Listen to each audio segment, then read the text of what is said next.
जय जिनेन्द्र बंधु, स्वागत है आप सभी का। बंधु, जब एक बच्चे का जन्म होता है घर परिवार में, तो घर परिवार में खुशियों की लहर दौड़ पड़ती है और माता पिता उसके भविष्य संजोने में जुट जाते हैं और कोशिश करते हैं कि उसको एक खूबसूरत जिंदगी दें। लेकिन क्या हो जब कुछ महीनों बाद पता लगे कि जो बच्चा उन्होंने जन्म दिया है, जिसके लिए उन्होंने न जाने कितने ख्वाब संजोए हैं, वह बच्चा उनका है ही नहीं, वो उनके पास ही नहीं है, क्योंकि सरकार ने उन पे तरह तरह के इल्जाम लगाकर उस बच्चे को अपने पास रख लिया है। माता पिता थक गए हैं, दुखी हो गए हैं, हर जगह गुहार लगा रहे हैं, आवाज लगा रहे हैं, न जाने कितने लाखों रुपए खर्च करके अपने बच्चों के संभव कोशिश कर रहे हैं कि उनका बच्चा उनके पास लौट आए। और यकीन मानिए, अगर मैं आपको उस बच्चे की उम्र बताऊंगी तो आप बिल्कुल शॉक हो जाएंगे। जी हाँ, वह बच्ची मात्र 2.5 साल की है। 7 महीने की उम्र में सरकार ने उसे अपने पास रख लिया था। चलिए इस पे हम चर्चा करेंगे और हम उन माता को भी अपने इस कार्यक्रम में लेकर आए हैं जो ना जाने पिछले 1.5 सालों से किस अवस्था में है और हर जगह गुहार लगाती हुई आज पारस चैनल के स्टूडियो में आई हैं।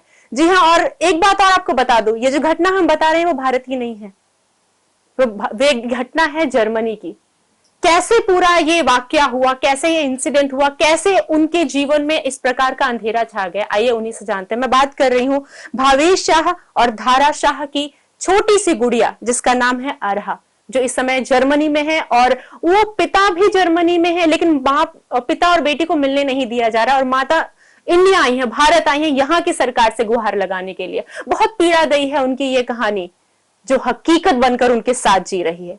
आइए कार्यक्रम को शुरू करते हैं और इस कार्यक्रम को मैं स्वागत करूंगी और चाहूंगी उनकी भावनाएं जो लेकर आई है वो आप तक पहुंचे, ताकि आप भी हर संभव उनकी सहायता कर सके। जय जिनेन्द्र धारा जी। जय जिनेन्द्र। धारा जी, आपकी जब व्यथा हमारे तक पहुंची है तो यकीन मानिए दिल दहल जा रहा है। अपनी ही बच्ची को अब ना मिल पाना और उसके लिए दौड़ भाग करना कि हमें हमारी बच्ची मिल जाए। क्या घटना है, कैसी हुई, शुरू से आप बताइए। जी, ये थोड़ा कॉम्प्लेक्स मैटर है, तो मैंने खुद के रेफरेंस के लिए कुछ नोट्स बनाई हैं जो मैं टाइम टू टाइम रेफर करूंगी, बिल्कुल, ताकि कोई चीज़ में चूक ना जाऊं। ये बात है जब हमारी बेटी अरिहा शाह 7 महीने की थी, उसके एक्सटर्नल पेरिनियल एरिया में इंजरी हो गई थी। हम डॉक्टर के पास गए थे और डॉक्टर ने चाइल्ड सर्विसेज को इन्फॉर्म करके बच्चे की इंजरी कैसे हुई थी ये मैं चाहूंगी थोड़ा सा आप बताएं। जी, मैं सब लाइन में आ रही हूँ। सो मैं पहले ब्रीफ एकदम बता रही हूँ, फिर आपको डिटेल में बताएं। बिल्कुल। तो एक्सटर्नल पेरिनियल एरिया में इंजरी हो गई थी, डॉक्टर के पास लेके गए थे, उन्होंने चाइल्ड सर्विसेज को इन्फॉर्म कर दिया था। शुरू में उन्होंने sexual abuse of the child suspect किया, लेकिन ये सितंबर 2021 की बात है। लेकिन जिस हॉस्पिटल ने चाइल्ड सर्विसेज को बुलाया था, उन्होंने ही दिसंबर 2021 में रिपोर्ट दे दी कि बच्चे के साथ सेक्सुअल अब्यूज नहीं हुआ है, सेक्सुअल अब्यूज रूल आउट हो गया है। और फरवरी 2022 में पब्लिक प्रोसिक्यूटर ऑफिस से ये police case without any charges बंद हो गया। फिर हमें लगा कि अब बच्ची हमें दे देंगे, उनको जो डाउट था वो क्लियर हो गया। लेकिन जर्मन चाइल्ड सर्विसेज ने हमसे पेरेंटिंग कस्टडी लेने का केस चालू रखा। फैमिली कोर्ट ने बोला आपकी पेरेंटिंग एबिलिटी का रिपोर्ट बनेगा, आप बच्चे को बड़ा करने के काबिल है कि नहीं। जो रिपोर्ट वो एक्सपर्ट ने बनाने में ऑलमोस्ट 12 महीने लिए, उन्होंने हार्डली 12 घंटे बात की। तब तक आपकी बच्ची आपके पास थी? नहीं, वो सितंबर 2021 से ले ली गई थी। हमें महीने में 1 ही घंटा मिलने का अलाउ था। वो रिपोर्ट आया दिसंबर 2022 में। अब मैं आपको ये आपको मैंने थोड़ा ब्रीफ बता दिया, अब मैं आपको थोड़ा डिटेल लेके जाती हूँ। और अभी 13 जून 2023 को कोर्ट का वर्डिक्ट आ गया और कोर्ट ने अरिहा की कस्टडी हमसे लेके पूरी कस्टडी जर्मन चाइल्ड सर्विसेज को दे दी है। और हम जो बिटिया को मिल रहे हैं वो विजिटेशन कम करने का पावर भी चाइल्ड सर्विसेज को दे दी है। कोर्ट के जजमेंट में हम बोलते हैं ये फेयर ट्रायल नहीं है। क्यों फेयर ट्रायल नहीं है? क्योंकि कोर्ट की हियरिंग 11 घंटे चली। कोर्ट अपॉइंटेड साइकोलॉजिस्ट ने हमारी ट्रायल 11 घंटा चली ऑलमोस्ट, और उसमें पूरा डिस्कशन कोर्ट अपॉइंटेड साइकोलॉजिस्ट का था, जिसका पूरा रिपोर्ट ऑलमोस्ट हमारी पेरेंटिंग स्किल पे था। हमें 1.5 घंटा बोलने का मौका दिया गया, लेकिन हमारा मौका सिर्फ हमारा पर्सनल स्टेटमेंट पे देना अलाउ था। हमें इंजरी के बारे में कोई भी आर्ग्यूमेंट देने की बोलने का अलाउ नहीं किया गया था। और कोर्ट का वर्डिक्ट पूरा इंजरी पे है। अगर कोर्ट को इंजरी पे क्वेश्चंस है तो वो ट्रायल में पूछने चाहिए थे। एक चीज यहाँ पर धारा जी मैं थोड़ा सा अपने दर्शकों के लिए भी थोड़ा सा क्लियर करूंगी जो इस वक्त सुन रहे होंगे आपको। आपने जो डॉक्टर्स ने रिपोर्ट बनाई और जो पुलिस ने जिस आधार पर गुड़िया को आपसे दूर लिया गया था वो था कि बच्चे को सेक्सुअली प्रॉब्लम किया गया है, हेल्स किया गया है इसको, तो उसके ऊपर सारी चीजें हुई। लेकिन जब कोर्ट में आपका केस गया तो उसमें क्लीन चिट मिल गया था, एक्चुअली ऐसा कुछ नहीं हुआ था। वो इंजरी थी जो खेलते हुए लग गई थी गुड़िया को, लेकिन उसके बाद ये चीज को साइड रख के पेरेंटिंग पे क्वेश्चन मार्क हो गए थे। जी, कोर्ट ने पूरा इन्वेस्टिगेशन करके sexual abuse of the child बंद कर दिया और मतलब वो केस कोर्ट तक भी नहीं गया, इनिशियल इन्वेस्टिगेशन में ही बंद हो गया। तो यानी तो गुड़िया को आपको सौंप देना चाहिए, सिंपल सा था। जी, हमें भी वही लगा था कि जो सोच के वो लेके गए हैं क्लियर हो गया तो अब हमें बच्चे दे देंगे। लेकिन जो हमने सुना है कि चाइल्ड सर्विसेज जर्मनी में या यूरोपियन देश में, वेस्टर्न कंट्रीज में एक बार बच्चे को ले लेती है ना तो दे विल मेक श्योर कि बच्चा आपके पास वापस ना आए। उसका ही मैं आपको, क्योंकि देखिए शुरू में उन्होंने क्या किया, sexual abuse of the child का आरोप डालने की कोशिश की, वो बंद हो गया। फिर उन्होंने बोला आपकी पेरेंटिंग एबिलिटी करनी है, रिपोर्ट निकालना है। उसमें बहुत सारी हमारे इंडियन बच्चे का बड़ा करने का तरीका और वेस्टर्न कल्चर्स के डिफरेंसेस थे, पर एट द एंड वो हमारे फेवर में आया। कोर्ट अपॉइंटेड एक्सपर्ट ने बोला कि बच्ची आपके साथ पेरेंट चाइल्ड फैसिलिटी में ऑब्जर्वेशन में रह सकती है, आपकी जो पेरेंटिंग स्किल नहीं आती है वो वहां पे हम सिखाया जाएगा, प्रोसेस होगी। तो हमें लगा चलो कोर्ट, क्योंकि कोर्ट अपॉइंटेड एक्सपर्ट ने ही बोला है कि बच्ची की लाइफ में उन्होंने क्लियरली अपने रिपोर्ट में बोला है कि अरे आपसे भले 1 घंटा मिलती है फिर भी जो फॉस्टर केयर जिसके साथ वो रह रही है उससे ज्यादा वो पेरेंट्स से अटैच्ड है। बच्ची की डेवलपमेंट के लिए बहुत जरूरी है कि वो अपने पेरेंट्स के साथ रहे। कोर्ट ने खुद 1.5 साल तक उन्हीं के रिपोर्ट का वेट किया, पर ताजुब की बात है कि जज ने कोर्ट के ऑर्डर में उसको एक्नॉलेज तक नहीं किए। जिस चीज के लिए आप दोबारा केस लड़ रहे थे उसको एक्नॉलेज ही नहीं किया। नहीं, कोर्ट ने ही ये साइकोलॉजिस्ट अपॉइंट किया था कि आप इनके पास जाओ। कोर्ट अपॉइंटेड एक्सपर्ट था लेकिन उसकी रिकमेंडेशन पूरी इग्नोर की गई है, यहाँ तक वर्डिक्ट में वो एक्नॉलेज भी नहीं हुई है। यानी सेकंड थिंग भी आपके फेवर में थी लेकिन उसका कोई वैल्यू नहीं था। जी, फिर जर्मन कोर्ट जर्मन डॉक्टर को न्यूट्रल एक्सपर्ट मान रही है, लेकिन हमने वो न्यूट्रल एक्सपर्ट के उनके जो डायग्नोज है उस पर ही हमें क्वेश्चन है, क्योंकि हमें ऑलमोस्ट 13 महीने तक कोई मेडिकल डॉक्यूमेंट्स ही नहीं दिए गए। सितंबर 2021 को बच्ची को लेके गए, हम लोग कंटिन्यूस मेडिकल डॉक्यूमेंट्स मांग रहे कि हमें पता चले क्या है। आपको अगर आपका डिफेंस रखना है तो आपको चीज तो पता होनी चाहिए ठीक से। हमें नवंबर 2022 में मेडिकल रिपोर्ट्स दिए गए। अगर जर्मन डॉक्टर सही थे तो रिपोर्ट्स 13 महीने तक क्यों नहीं दिए गए, हमें बार बार क्यों मांगने पड़े। जब वो रिपोर्ट्स आए, टेक्निकल चीजें हैं, हमने वो रिपोर्ट्स यूएस और इंडिया के टॉप मेडिकल एक्सपर्ट्स को दिखाया। यूएस के एक्सपर्ट को इसलिए दिखाया क्योंकि अनफॉर्चुनेटली इंडियंस के लिए एक प्रेजुडाइज व्यू है। हमारा पता नहीं वो हमें क्या समझते हैं, तो सामने अगर कोई गोरा होगा तो उसकी इंपॉर्टेंस ज्यादा होगी, इसलिए हमने दोनों से रिपोर्ट निकलवाया। प्लस उन्हें ये ना लगे कि वो आपका फेवर कर रहे हैं, इंडियन वो आपका फेवर कर रहे हैं। यस, वो बोलेंगे तो आपके हैं तो आप ही के। बिल्कुल। इसलिए हमने इंडिया के और यूएस के दोनों के मेडिकल एक्सपर्ट्स की रिपोर्ट दी है, पर कोर्ट ने वो रिपोर्ट इग्नोर कर दिया, यहाँ तक एक्नॉलेज तक नहीं किया कोर्ट के वर्डिक्ट में कि हमने हमारा डिफेंस भी रखा है। जब जर्मन डॉक्टर की इवेल्युएशन पे हमें क्वेश्चन है तो आप उसे न्यूट्रल एक्सपर्ट कैसे मान सकते हो। फिर ये जो मैंने बोला कि पेरेंट चाइल्ड फैसिलिटी कोर्ट के अपॉइंटेड एक्सपर्ट ने ही सजेस्ट की, तो 1.5 साल तक आपने उसके रिकमेंडेशन का वेट क्यों किया। ये फैसला 1.5 साल पहले ही दे देना चाहिए था। आपने सिर्फ टाइम ही खींचा है, क्योंकि उनको तो यही है कि टाइम खींचा जाए ताकि बच्ची हमसे कल्चर से अलग हो जाएगी, क्योंकि अब बच्ची बड़े होने लगी है, वो सिर्फ जर्मन भाषा बोलती है। तो आपका अभी क्या है, उनका जो लास्ट वर्डिक्ट आया था वो क्या था। उनका लास्ट वर्डिक्ट भाई उन्होंने हमसे कस्टडी लेके चाइल्ड सर्विसेज को दे दिए।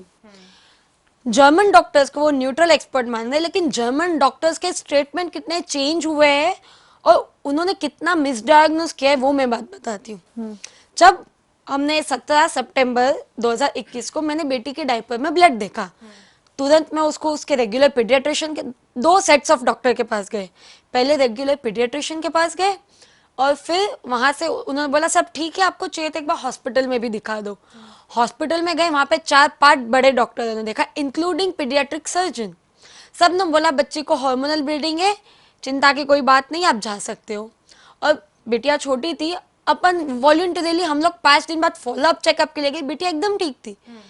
तो तब हॉस्पिटल में बोला कि बच्ची को इंजरी है, और हम पे आरोप डाल दिया कि आपने इंजरी दी है सडनली। यस। हम लोग क्वेश्चन कि आपने पहले बोला, बोल रहे हार्मोनल ब्लीडिंग है, फिर बोल रहे इंजरी है, तो हम कंफ्यूज हो गए क्योंकि डॉक्टर ही अलग बोले। और अभी जज ने कंफर्म किया कि जब हम पहली बार डॉक्टर के पास गए थे, बच्ची को इंजरी थी, तो डॉक्टर ने उसे हार्मोनल ब्लीडिंग करके मिस डायग्नोज क्यों किया? ट्रू। डॉक्टर ने अपनी गलती छुपाने के लिए हम पे आरोप डाल दिया। ये सवाल कोई डॉक्टर को नहीं पूछ रहा है। फिर कोर्ट बोल रहा है कि हमने हमारा इंजरी के बारे में कोई एक्सप्लेनेशन नहीं दिया है, जो सरासर गलत है। हमने, जैसे मैंने बताया, 13 महीने बाद हमें मेडिकल डॉक्यूमेंट्स आए, हमने यूएस और इंडिया के बड़े डॉक्टरों को दिखाया, और उन्होंने हमें बताया कि अरिहा को एक एक्सटर्नल इंजरी है, और ये एक्सटर्नल इंजरी है तो ये एक्सीडेंटल हो सकती है। एक और चीज़ बताती हूँ, कोर्ट के वर्डिक्ट में उन्होंने बताया ये एक पेनिट्रेशन इंजरी है। अभी ये पेनिट्रेशन इंजरी सुन के ही लगता है कि अरे ये तो कितना शॉकिंग है, क्या हो सकता है। फिर हमने जब ये डॉक्टर से पूछा तो उन्होंने बोला, उन्होंने पेनिट्रेशन इंजरी का हमें मतलब समझाया मेडिकल टर्म्स में। Penetrating injury as an injury in which the skin is breached and tissue beneath are exposed. मतलब अगर मेरी उंगली भी कट गई ना, तो मेडिकल टर्म्स में वो पेनिट्रेशन इंजरी है। इसका मतलब ये नहीं है कि किसी ने जख्मी घाव, मैं हिंदी में बता रही हूँ, जख्मी घाव इसे। हाँ, तो इस सरल शब्दों में तो डॉक्टर ने मैनिपुलेट किया, आप ये कह सकते हैं कि पेरेंट्स डर जाएं, और क्योंकि उनके जो पहले स्टेटमेंट थे वो अलग थे, बाद में अलग हो गए, तो ऐसे भारी भरकम शब्दों के साथ पेरेंट्स, और प्लस जब आगे उन्होंने अपने रिपोर्ट्स में ये मेंशन की है, तो बट ऑफ कोर्स कोई भी सुनेगा उसे डर लगेगा कि बच्चे के साथ कितना कुछ बुरा हुआ है। ये वर्ड सुन के ही लगता है पेनिट्रेशन जी क्या हुआ होगा। बिल्कुल। पर पेनिट्रेशन मतलब कोई भी चीज आपको लग गई, आपके स्किन को छू के निकली, और आपका टिश्यू दिख रहा है या ब्लड निकल रहा है, तो वो घाव है, गहरा घाव है उसका कोई। और हमने हमारे डिफेंस में कितनी चीजें डाली, हमने ये मेडिकल डॉक्टर्स के इवेल्युएशन डाले, हम बेसिक गुजराती नेटिव स्पीक करे, हिंदी बोल लेते, लेकिन हमें उर्दू और पंजाबी ट्रांसलेटर दिया गया जो उर्दू पंजाबी बोलता है, जिसकी वजह से बहुत सारी चीजें मिसकम्युनिकेशन हुई, मिस ट्रांसलेशन हुई। तो ये बता, क्योंकि और जर्मन साइड को लगता है ये गुजराती, हिंदी, उर्दू, पंजाबी ये चारों इंटरचेंजेबल लैंग्वेज है। तो हमने ये कि ये सब अलग लैंग्वेज है, ये बताने के लिए उनको ये रिपोर्ट भी डाला। इसका एक सिंपल एग्जाम बताती हूँ। हम हिंदी में बोलते हैं बच्ची हमारे पास थी, हमारे मतलब 2 से ज्यादा लोग कमरे में अगर है तो वो हम लोगों के पास थी। लेकिन उर्दू में उन्होंने हम मतलब मैं होता है। तो जब मैंने बोला बच्ची मेरे पास, हमारे पास थी, तो ट्रांसलेटर ने ऐसे ट्रांसलेट किया कि बच्ची सिर्फ मदर के पास थी, वो 2 मिनट के लिए भी बच्ची किसी को नहीं दे रही थी। प्रैक्टिकल ये पॉसिबल है कि मैं 24 घंटे बच्ची के साथ रहूं? वॉशरूम जाने के लिए, कुछ काम के लिए 2 मिनट तो मैं बच्ची को किसी के पास छोड़ के जाऊंगी। पर ये ट्रांसलेशन एरर की वजह से हमें लिंग्विस्टिक प्रॉब्लम कितनी हुई ये भी हमने एक्सपर्ट के थ्रू दिखाए, पर उन्होंने ये भी इग्नोर कर दी। जर्मन साइकोलॉजिस्ट ने जो रिपोर्ट दिखाया उसमें बहुत सारी चीजें थी जो इंडियन और वेस्टर्न कल्चर के अलग था। एक उसका एग्जांपल देती हूँ। अपने कल्चर में बच्चे को मालिश करके नहलाना बहुत कॉमन है, लेकिन उनके लिए ऐसा था, अरे तुम तो कितना गलत कर रही हो, बच्चे को मालिश करके कौन नहलाता है, नहलाने के बाद ऑयल लगाते हैं। मुझे मतलब समझाने में मतलब इतना टाइम लग गया कि हमारे इंडिया में ये कॉमन प्रोसीजर, हम बच्चे को अच्छे से मालिश करते हैं फिर नहलाते, पर उनको ये था कि मालिश करे मतलब बच्चे को पीट डाला है। तो ये समझाने के लिए कि हमने कल्चरल एक्सपर्ट की भी रिपोर्ट दी कि हमारे कल्चर में बहुत कॉमन चीज़ है, हमने ये सारी चीज़ें हमारे डिफेंस में डाली। लेकिन कोर्ट ने इसको डिस्कस करना तो एक्नॉलेज तक नहीं किया कि हमने ये सब डाला है, उतना भी नहीं डाला। कोर्ट का वर्डिक्ट देख के लगेगा पेरेंट्स ने तो खुद की कोई सफाई ही नहीं दी है। फिर कोर्ट ने बोला है अपने वर्डिक्ट में कि पेरेंट्स ने कोर्ट अपॉइंटेड एक्सपर्ट को पूरी इंफॉर्मेशन नहीं दी है, लेकिन जो कोर्ट अपॉइंटेड एक्सपर्ट था उसने तो क्लियरली रिपोर्ट में लिखा है कि मेरे पास जितनी इंफॉर्मेशन है वो मुझे रिपोर्ट बनाने के लिए काफी है। एक्सपर्ट बोल रहा है मेरे पास इनफ इन्फॉर्मेशन है, पर जज ऐसा क्यों बोल रहा है कि इन्फॉर्मेशन नहीं दी, वो नहीं पता मुझे। फिर एक और चीज, जैसे मैंने आपको बताया कि कोर्ट अपॉइंटेड एक्सपर्ट का रिकमेंडेशन जो पेरेंट चाइल्ड फैसिलिटी हमारे फेवर में था, वो तो इग्नोर किया। हम 21 महीने से बच्ची के साथ जो विजिटेशन कर रहे हैं, बच्ची कहाँ पे रखी है हमें नहीं पता है, किस हाल में है, किसके साथ है, कुछ नहीं पता है। हमारा विजिटेशन एक थर्ड प्लेस पे होता है सोशल वर्कर की देख रेख में, और एवरी 3 मंथ्स वो लोग एक रिपोर्ट बनाते हैं हमारे विजिटेशन को ऑब्जर्व करके।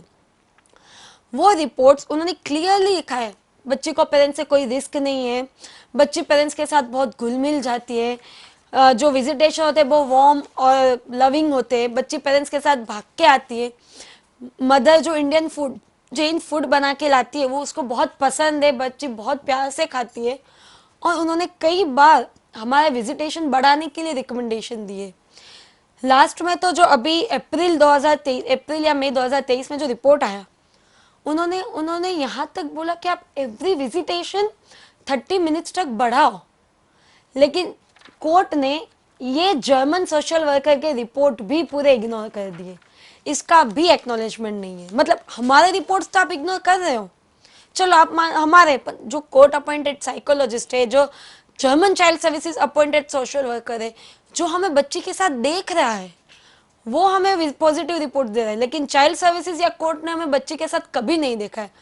और 22 महीने हो गए बच्ची को लेके गए, ये चाइल्ड सर्विसेज ने खुद बच्ची को हार्डली 2 बार देखा है। उसको तो अरिया का नाम भी बोलना नहीं आता है, वो अरिया का स्पेलिंग भी गलत लिखते हैं, उसका नाम भी नहीं पता है। जो उस बच्चे को लेके गए बोल रहे हम उसकी सेफ्टी के लिए कर रहे, उसका नाम भी उन्हें नहीं पता है।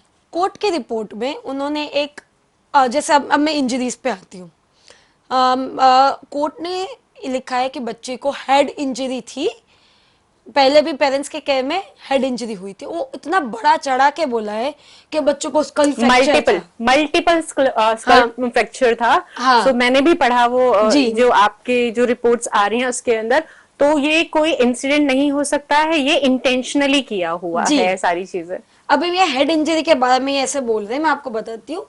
मालिश करके नहलाना कॉमन है, मैं मालिश करके एरिया को वहां पे बाथटब में बच्चे को नहलाते हैं, वहां पे फ्लोर पे नहलाने की पॉसिबिलिटी नहीं है। तो जब मैं बच्ची को बाथटब में डालने गई, वो स्लिपरी थी, हाथ से गिरने वाली थी, तो मैंने पकड़ लिया कि गिरे नहीं, पर इसका सिर टेबल टॉप पे बम्प हो गया। दूसरे दिन सॉफ्ट स्पॉन्ज हुआ। उसमें बता दूं अपने दर्शकों को कि उस वक्त 7 महीने से भी छोटी, हाँ, वो 3.5-4 महीने की थी तब। तो हम डॉक्टर के पास लेके गए, डॉक्टर ने बोला डोंट वरी, कोई ट्रीटमेंट की जरूरत नहीं है और बच्ची ठीक है, चिंता की बात नहीं है, ट्रीटमेंट की जरूरत नहीं है। सोशल वर्कर हमारे घर पे आए, उन्होंने हमें बच्ची के साथ देखा, उन्होंने क्लियरिंग रिपोर्ट दे दी कि बच्ची पेरेंट्स बहुत लविंग एंड केयरिंग है, वो एक बहुत प्यार करते हैं, वो भी नए पेरेंट्स है। नए पेरेंट्स से ऐसा चीज होती रहती है, छोटे बच्चे भी ऐसे गिरते रहते हैं, न्यू पेरेंट्स से भी ऐसे एक्सीडेंट्स होते रहते हैं, और पेरेंट्स बहुत रिग्रेट कर रहे हैं, उन्हें बच्ची को कोई रिस्क नहीं लग रहा है, और उन्होंने हमें क्लियरिंग रिपोर्ट दे दी। अगर जैसे आपने बोला अगर मल्टीपल ब्लंट था, स्कल फ्रैक्चर था, तो हमें क्लियरिंग रिपोर्ट कैसे दी उनके एक्सपर्ट्स ने? तब कोई कार्यवाही, कोई एक्शन क्यों नहीं लिया? उनको अब ये क्वेश्चन है कि ऐसा क्यों हुआ, तो क्लियरिंग रिपोर्ट उन्होंने ही दी है। ट्रीटमेंट की जरूरत, आप बोलिए अगर स्कल फ्रैक्चर है, मल्टीपल ब्लंट, तो ट्रीटमेंट की जरूरत नहीं है, ऐसा कैसे हो सकता है? डॉक्टर्स बोल रहे ट्रीटमेंट की जरूरत नहीं है, पर चाइल्ड सर्विसेज हर चीज बड़ा चढ़ा के बोलती है, और जज चाइल्ड सर्विसेज की बात को जुरी बना के, जजमेंट बना के डाल देता है। ये हो रहा है हेड इंजरी के बेस। दूसरा, कोर्ट के वर्डिक्ट में एक बैक इंजरी की बात आई है, जो सरासर गलत क्लेम है। अरिहा को कोई भी बैक इंजरी नहीं थी। अरिहा की स्किन सेंसिटिव है, तो उसको स्किन एलर्जी होती रहती थी, तो उसकी वजह से उसकी स्किन पर मार्क्स आ जाते थे। हमने जर्मन डॉक्टर को बहुत बार पूछा कि ये क्यों हो रहा है, क्या हो रहा है, क्योंकि हम वहाँ पे अकेले थे, हमारे पास कोई सपोर्ट नहीं था, मैं और मेरे हस्बैंड ही बच्चे के साथ रह रहे थे, पर डॉक्टर कुछ बोल ही नहीं रहा है, कोई सेटिस्फैक्टरी आंसर ही नहीं मिल रहा।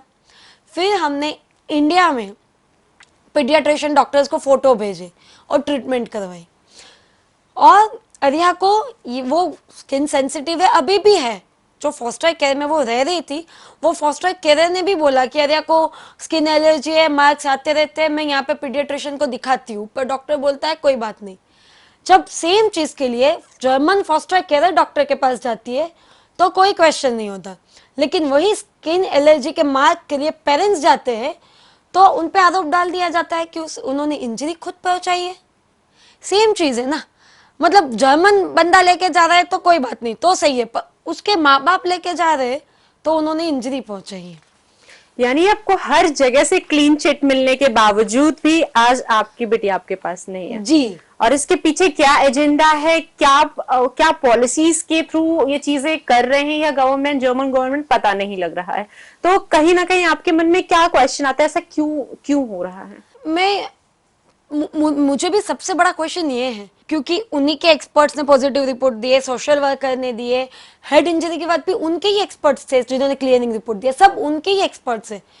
तो हमारे एक्सपर्ट्स को तो नहीं सुना जा रहा, उनको भी क्यों इग्नोर किया जा रहा है? बिल्कुल। तो आप गवर्नमेंट, अगर आपसे बात करूं, मैं पूछूं कि क्योंकि आपके हस्बैंड जर्मनी गवर्नमेंट से लड़ रहे हैं, आप इंडिया आए हैं, आपको यहाँ पर जैन साधु संत से बहुत हेल्प मिल रही है, जैन समाज से बहुत हेल्प मिल रही है। मैं एक चीज और क्लियर करना चाहूंगी यहाँ पर दर्शकों, धारा जी इस वक्त उस स्थिति में है कि उनको नहीं पता उनकी बिटिया कहाँ है, लेकिन उन्हें डर है कहीं उनकी बिटिया कहीं ऐसी अवस्था में ना हो जहां पर जाना बहुत भयावह हो, और साथ ही साथ उतना उस डर के साथ रहना अपने आप में बहुत ही मुश्किल है, और दिन कैसे निकलता है, रात कैसे निकलती है, वो इस वक्त इनसे बेहतर तरीके से कोई और नहीं बता सकता। इनका दुख इन्हीं को पता है। लेकिन वो इस स्थिति में आ गई है कि आपको हमें नहीं देना है, आप हमें मत सौंपिए, लेकिन एक ऐसे जैन परिवार को दे दीजिए ताकि हमारी बच्ची हमारे कल्चर से जुड़ी रहे। जैन क्या है, उनके संस्कार क्या, उनकी संस्कृति क्या है, उसको वो पता रहे।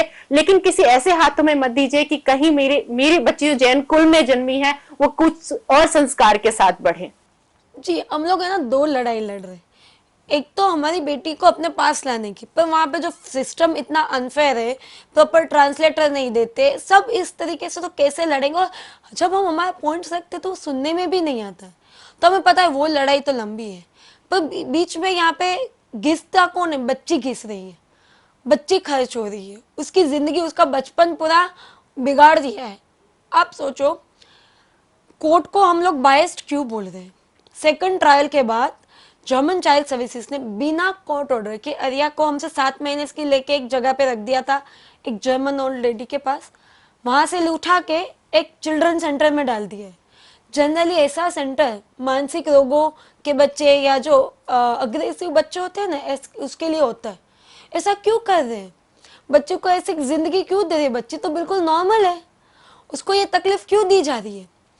जैन समाज ने, जर्मनी के जैन समाज, बच्ची जैन है तो जर्मनी के जैन समाज ने चाइल्ड सर्विसेज को लिखा, हम जैन हैं, हम अंडा भी नहीं खाते हैं, हम कंदमूल भी नहीं खाते हैं, हम नॉनवेज तो छूते भी नहीं है, क्योंकि आप बच्चे को नॉनवेज खिला रहे हो, वो उसके हक का, अरिहा जैन धर्म में जन्मी है तो उसका अधिकार है कि वो हमारे पास रहे कि कहीं पे भी रहे, उसको उसका जैन धर्म फॉलो करने का मिलना चाहिए।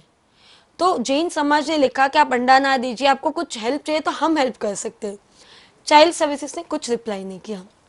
कुछ समय बाद जैन समाज जर्मनी ने 5-6 परिवार जर्मनी में ढूंढ के दिए कि ये हमारा जैन परिवार है, पेरेंट्स की जो प्रोसेस चल रही है हम आप में उसको कुछ नहीं बोलेंगे, लेकिन अरिहा की कोई गलती नहीं है, बच्ची यहाँ पे पिसी जा रही है। अब बच्ची को आप 5 परिवार दे, आपको चाहिए तो हम ज्यादा देंगे, आप इसमें से सिलेक्ट करो कि आपको किसको देना है। लेकिन जर्मन चाइल्ड सर्विसेज ने वो भी इग्नोर कर दिया। हमको तो नहीं देना, चलो मान लेते, लेकिन उन्हें कोई भी इंडियन परिवार, कोई भी जैन परिवार ठीक नहीं लग रहा है क्या? सब बच्चे के लिए डेंजर है। यहाँ तक बच्ची को इंडियन कम्युनिटी से मिलने की परमिशन नहीं है, इंडियन एम्बेसी के ऑफिशियल को मिलने की परमिशन नहीं है। क्या हमारे इंडियन एम्बेसी के ऑफिशियल्स बच्चे के लिए हानिकारक है, डेंजर है? उनको क्यों नहीं मिलने दिया जा रहा है? बच्ची को ऐसे अनाथों की जिंदगी रखी जा रही है। हमें अभी पता चला लास्ट टाइम कि बच्चे को एग खिलाया जा रहा है, सुशी खिलाया जा रहा है। सुशी एक जापानीज फूड है जिसमें फिश होता है, हम लोग तो सोच भी नहीं सकते, पर ये बच्ची के जन्म के अधिकार का क्लियरली हनन हो रहा है। इतने लोग खड़े हैं, हम बोल रहे हैं आप, हमें नहीं, जैन परिवार इतने रेडी हैं, उनको दे दीजिए। क्या कोई जैन परिवार बच्ची को रखने के लिए कैपेबल नहीं है?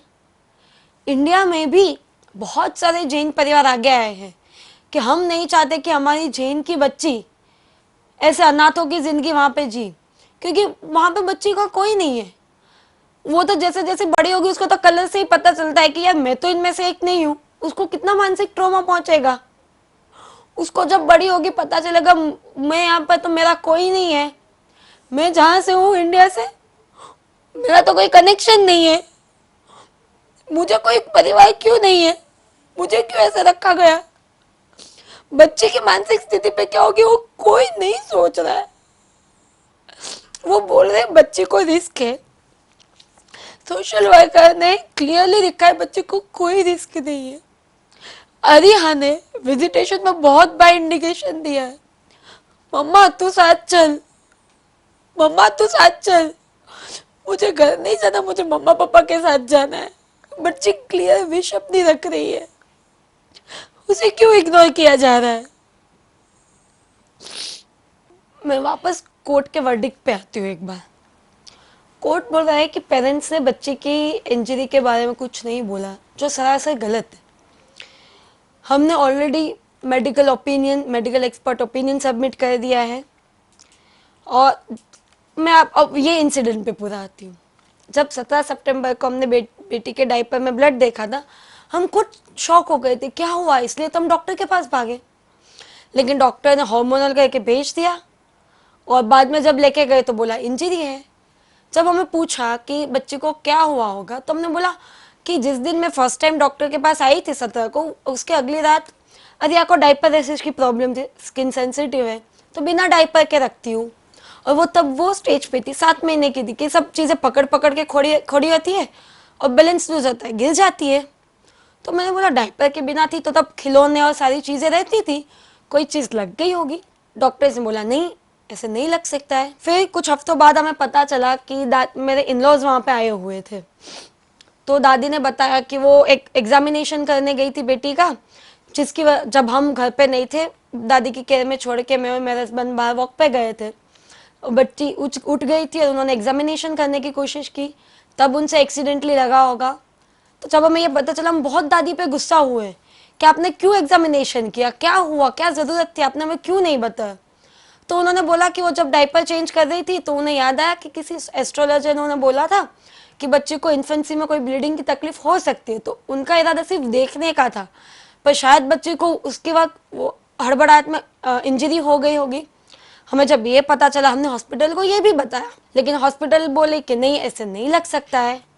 और जब 13 महीने बाद हमें मेडिकल डॉक्यूमेंट्स आए तो हमारे मेडिकल एक्सपर्ट्स ने हमें समझाया कि देखिए दादी की एग्जामिनेशन की वजह से बच्चे को चोट नहीं लग सकती, अकेली इसकी वजह से चोट नहीं लग सकती।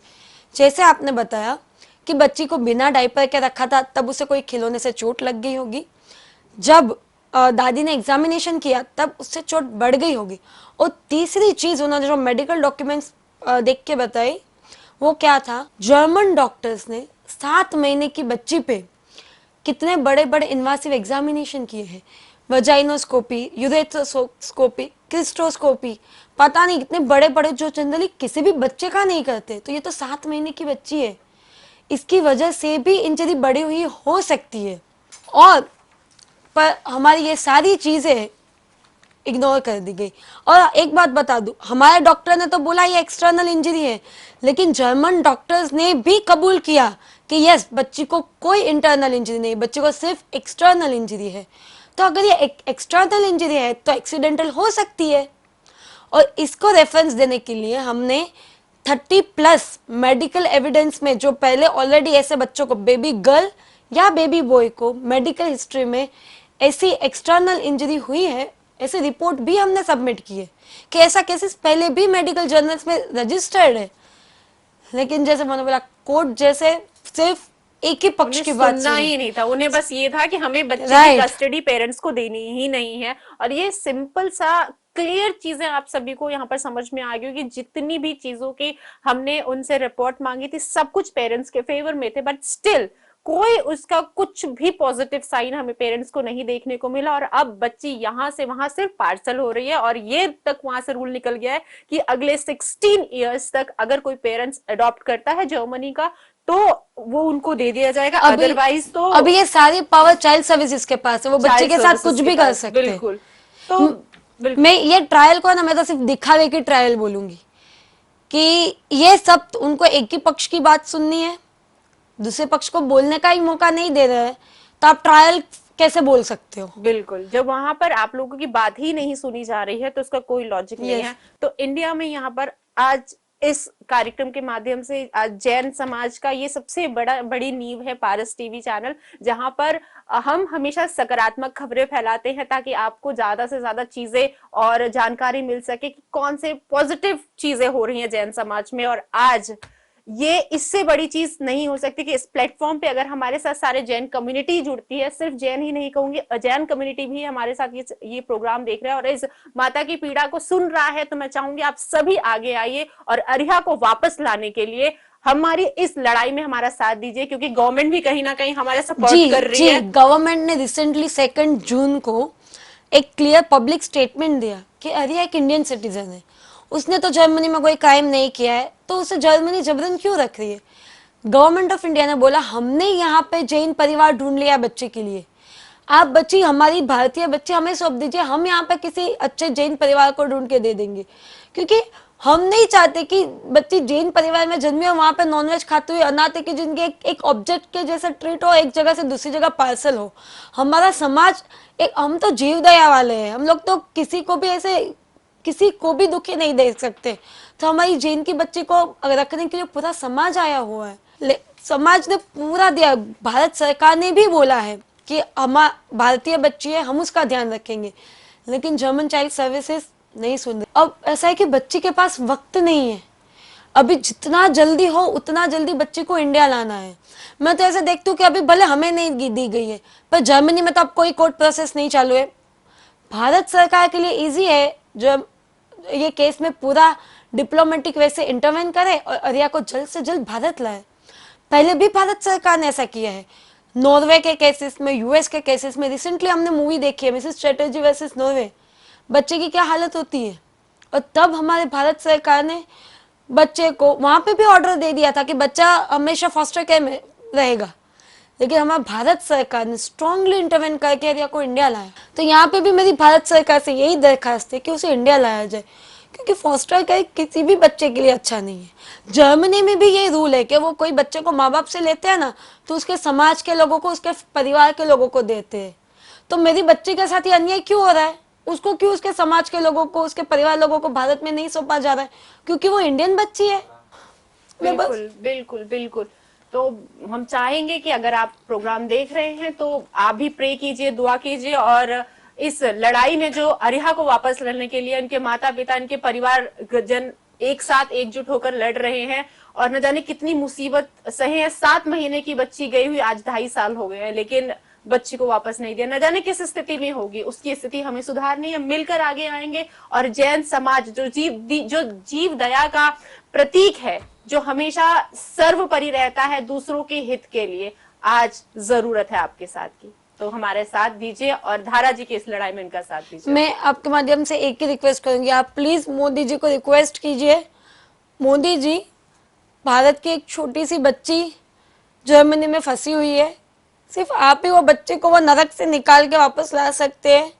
मेरी आप सबसे विनती है, आप मोदी जी को प्लीज लिखिए, ट्वीट कीजिए, सोशल मीडिया पे कहीं पे भी आपके कॉन्टेक्ट हो तो प्लीज मोदी जी ये बच्चे को इंडिया लाइए, क्योंकि वहां पे बच्ची बहुत खराब हालत में है। और उन्होंने हम पे मतलब इतना पैसे का पे हमें 22 लाख का बिल भेज दिया है कि बच्चे को फॉस्टर केयर में रखा है, उसका 10 लाख का बिल आप भेजिए, और कोर्ट प्रोसेस का 12 लाख का बिल। ऑलरेडी हम 40 लाख रुपए खर्च कर चुके हैं। सिस्टम ऐसा है कि वो पेरेंट्स को पैसों से निचोड़ ले ताकि पेरेंट्स उससे थका के बढ़ जाए। अब मेरी सिर्फ उम्मीद हमारी मोदी जी है, वो तो हमेशा बोलते बेटी बचाओ। मोदी जी प्लीज अरिहा को आप प्लीज भारत लाइए, आप ही बिटिया की मदद कर सकते हैं। Thank you. हम जैन तो जीव दया के लिए, सबके लिए लड़ते हैं, तो उसी के लिए हमारे बहुत सारे हमारे साधु भगवान महात्माओं, हमारे साधर्मिक भाई बहन सब ने साथ रह के एकजुट होके हमारी यहाँ तक लड़ाई में हमारा सपोर्ट बने। उन्होंने हमें हर चीज़ पे इमोशनली और बोले ना भावनाओं से इतना सहारा दिया है, जिससे हमें हिम्मत मिलती है कि हम बिटिया के लिए लड़ पाए। मैं सारे साधु भगवंतों का, सारे साधर्मिक भाई बहनों का शुक्रिया करती हूँ। और मैं रिक्वेस्ट भी करना चाहूँगी कि हमें अभी ये लड़ाई लड़ने में हमने ऑलरेडी 70 लाख रुपीज़ खर्च कर दिए हैं। हमें फिनांस की भी बहुत ज़रूरत है। तो आप अगर हो सके आपका छोटा सा फूल नहीं तो फूल का पंख, छोटा सा आपका डोनेशन भी हमें बहुत मदद करेगा। savearya.org पे आप जाओगे, आपको सारी इन्फॉर्मेशन मिल जाएगी और आपको वहाँ पे डोनेशन के लिए भी लिंक मिल जाएगी। आप जो भी मदद कर सके हमें बहुत हेल्प हो जाएगी। Thank ji you. बिल्कुल धारा जी, हम भी यही प्रे करेंगे, हमारे दर्शक भी दुआ करेंगे कि जल्दी से जल्दी आर्या आप तक पहुंच पाए और जो उसका हक है उसे मिल पाए। तो अपने दर्शकों के साथ मैं भी और हमारी पूरी टीम भगवान से प्रे करेगी जिन्हें प्रभु जल्दी से जल्दी आर्या को वापस इंडिया भेजे। जय जिनेंद्र। जय जिनेंद्र।